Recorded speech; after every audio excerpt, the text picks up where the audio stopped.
पुण्यामध्ये 13 फेब्रुवारी 2010 ला संध्याकाळच्या सुमारास जर्मन बेकरीमध्ये एक मोठा बॉम्बस्फोट झाला होता आणि त्यामुळे सांस्कृतिक शहर असलेलं पुणे हादरून गेलं।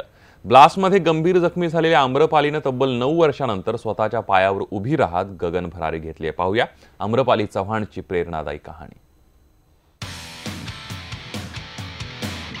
मोठ्या आत्मविश्वासाने तिने स्वतःला दरीत झोकून दिलं आणि काही क्षणातच आकाशात गरुड झेप घेतली। बघता बघता आम्रपालीने 1000 फूट उंचीवरून आकाशाला गवसणी घातली।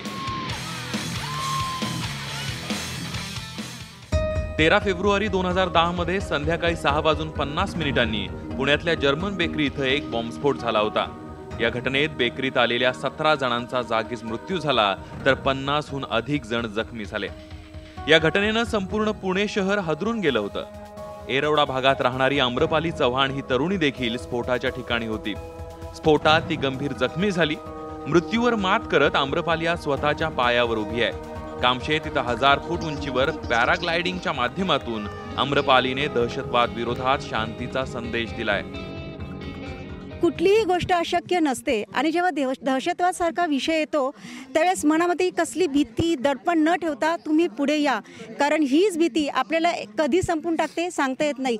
फक्त जसं मी म्हटलं की कुठल्याही प्रकारची भीती न बाळगता कॉन्फिडन्सने पुढे या, म्हणजे जेवढे जगभर दहशतवादी पसरलेले आहेत, ज्या निष्पाप लोकांना ते मारण्याचा प्रयत्न करतात, एकजुटीने उभे राहा, शक्य सगळं काही आहे।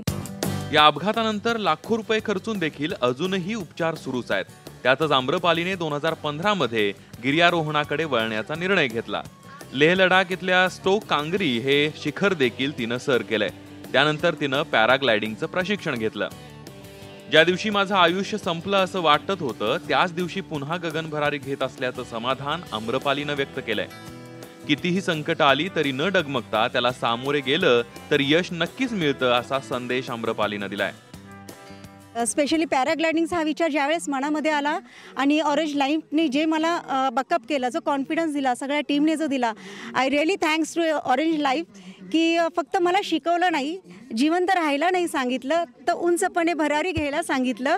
आणि येस, आज मी तुमच्यासमोर आहे। हा मेसेज त्याच लोकांसाठी आहे जे आयुष्यात हार मानतात। छोट्या छोट्या कारणासाठी आपण गिव्हअप करतो, रडतो, पण मित्रांनो थोडासा विचार करा, आयुष्य इतकं सुंदर आहे, अनमोल आहे, एकदा जगून बघा।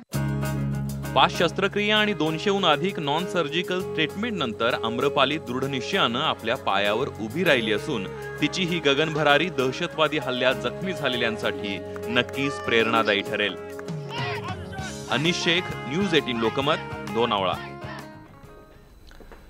या प्रेरणादायी रिपोर्ट नंतर अजून एक बातमी बघणार आहोत। आता एक आपण पार्टी अनुभवणार आहोत। ही पार्टी आहे विदर्भातल्या बिट्ट्यांची। पाहूया या खमंग बिट्ट्या असतात तरी कशा।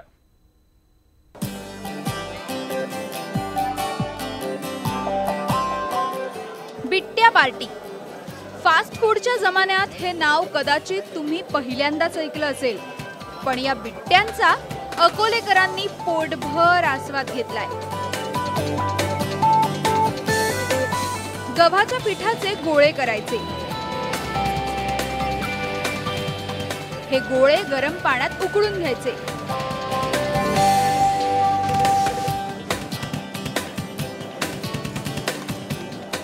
मग त्याच्या चकत्या किंवा तुकडे करून ते तेलात नाहीतर तुपात तळून काढायचे।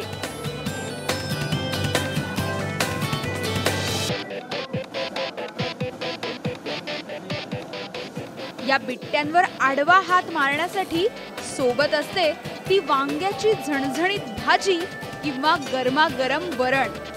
मनीष गावंडे यांच्या मुलीचं जावळ काढण्याच्या निमित्तानं ही बिट्ट्या पार्टी रंगली होती।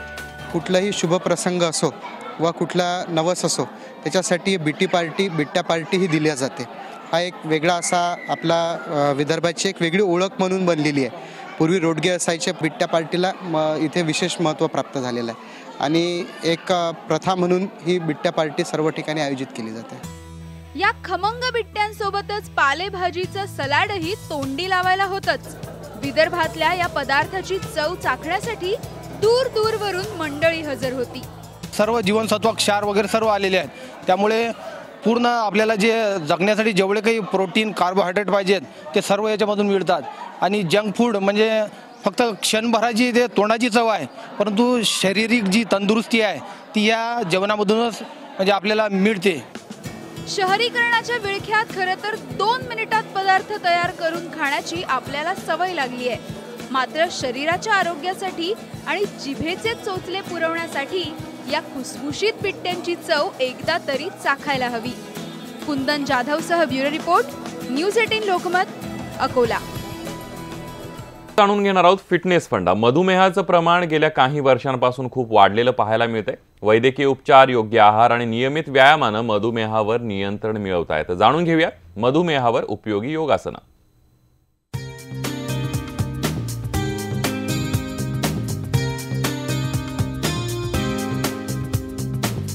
हाय सुभी, कशी आहेस? हाय, मजेत. तू आता जे आसन करत होतीस त्याचं नाव काय आणि ते कशासाठी आहे हे आमच्या प्रेक्षकांना जाणून घ्यायचं आहे. शुअर. आता मी जे आसन करत होते त्याचं नाव आहे उठीत त्रिकोणासन आणि हे फिजिकली आणि बऱ्याचशा डिसीजवरती सुद्धा खूप छान आहे. म्हणजे स्पेशली डायबेटीस आपण म्हणतो आजकाल खूप वाढत चालला आहे, तर डायबेटीससाठी this is one of the best आसन. नक्कीच प्रेक्षकांनो, आजचा जो विषय आपल्या फिटनेसच्या विशेष कार्यक्रमात डायबेटीज जो अनेक लहान मुलांपासून मोठ्यांपर्यंत वयोगटात आता पसरू लागला आहे आणि हृदयरोगासारखा तोही एक मोठा घातक असा साबित होतो, तर त्याच्यावरती आम्हाला असणं बघायला नक्की आवडेल. शुअर, नक्की.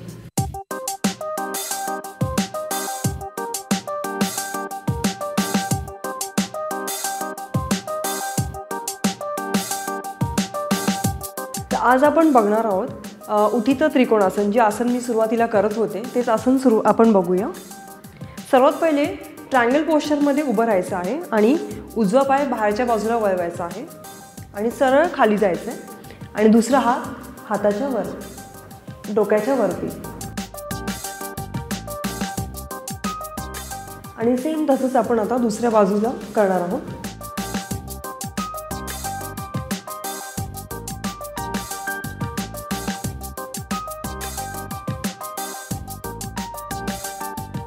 स्टँडिंगमध्ये आपण आता अजून काही आसन बघणार आहोत. आता हे होतं उठीत त्रिकोणासन. आता नेक्स्ट आसन बघणार आहोत परिवृत्त त्रिकोणासन. त्यासाठी सेम ट्रायंगल पोश्चरमध्ये उभं राहून आता ह्यावेळेस पायाचा गुडघा वाकवायचा आहे आणि हात खाली जाईल पूर्ण जमिनीवरती.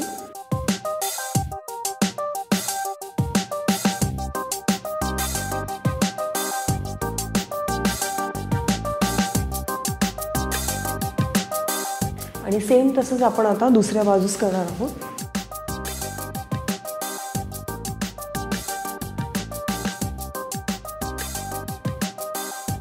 त्याच्यानंतर पुढे वाकायचं आहे आणि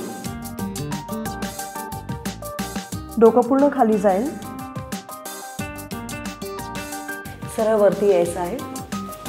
त्याच्यानंतर हात कमरेवरती ठेवायचे आहेत आणि पुन्हा एकदा खाली वाकायचं आहे.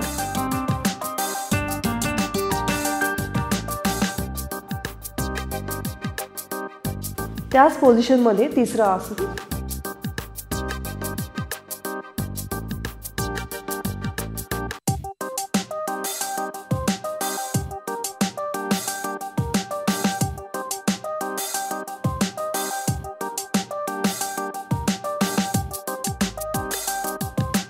आता आपण सिटिंगमध्ये आसन बघणार आहोत. सगळ्यात पहिले वज्रासनमध्ये बसायचं आहे आणि वज्रासनमध्ये शक्य नसेल तर एक तुम्ही फॉर एक्झाम्पल असंही बसू शकता किंवा सरळ असं बसू शकता. तर आता मी तुम्हाला वज्रासनमध्ये आसन दाखवते. पुढे वाकायचं आहे आणि हात असे मागे घ्यायचे आहेत. थोडक्यात तुम्ही बालासन याला म्हणू शकता. इथे 20 काउंटपर्यंत कमीत कमी थांबायचं आहे. पुन्हा वरती यायचं आहे आणि पोटाचा भाग जो आहे तो असा आतमध्ये प्रेस करायचा हातांनी आणि मान सरळ सरळ अशी घेऊन डोकं खाली घेऊन जायचं आहे.